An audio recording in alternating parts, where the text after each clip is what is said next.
ఇవాళ నేను అధికారులకు కూడా చెప్తా ఉన్నా, ఈ ఫోన్ ట్యాపింగ్లు వీటి మీద జరుగుతున్న ధారావాహికంగా జరుగుతున్న డ్రామాలు, ఇందులో భాగస్వాములు అయితే అధికారులకు కూడా నేను చెప్తా ఉన్నా, ప్రతిరోజు ఒక్కరిదే ఉండదు. ఇంకో 2-2.5 ఏళ్లలో మళ్ళీ మా ప్రభుత్వం తప్పకుండా వస్తుంది. మీకు తెలుసు, అది ప్రజల మూడు మీకు తెలుసు. మొన్న గ్రామ పంచాయతీ ఎన్నికలు చూసినారు, మీకు తెలుసు. ఇవాళ ఎన్నికలు పెడితే రాష్ట్రంలో ఏం ఫలితం వస్తుందో కూడా అధికారులకు తెలుసు.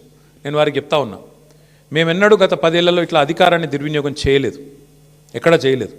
ముఖ్యంగా పోలీస్ వ్యవస్థను ఇంత అడ్డంగా దుర్వినియోగం చేసి ఏదైతే ఇవాళ నాటకాలు ఆడుతున్నారో వాళ్ళందరికీ నేను ఒకటే చెప్తా ఉన్నా, మీరు బలవుతారు, మధ్యలో మీరు బలవుతారు. రేవంత్ రెడ్డి రాజకీయ క్రీడలో మీరు బలవుతారు. మొన్నెట్లయితే కాంగ్రెస్ పార్టీ అంతర్గత కుమ్ములాటల్లో ఆధిపత్య పోరులో జర్నలిస్టులు బలైనారో, రేపు నేను చెప్తున్నా, మీరు భాగస్వాములు అయితే అధికారులు మీరు బలవుతారు. గుర్తుపెట్టుకోండి. రిటైర్ అయిన వాళ్ళని ఏం చేయలేరు భవిష్యత్తులో బీఆర్ఎస్ వాళ్ళు అనుకుంటురేమో, దానికి కూడా మాకు రేవంత్ రెడ్డి గారే తోజు పెట్టిండు.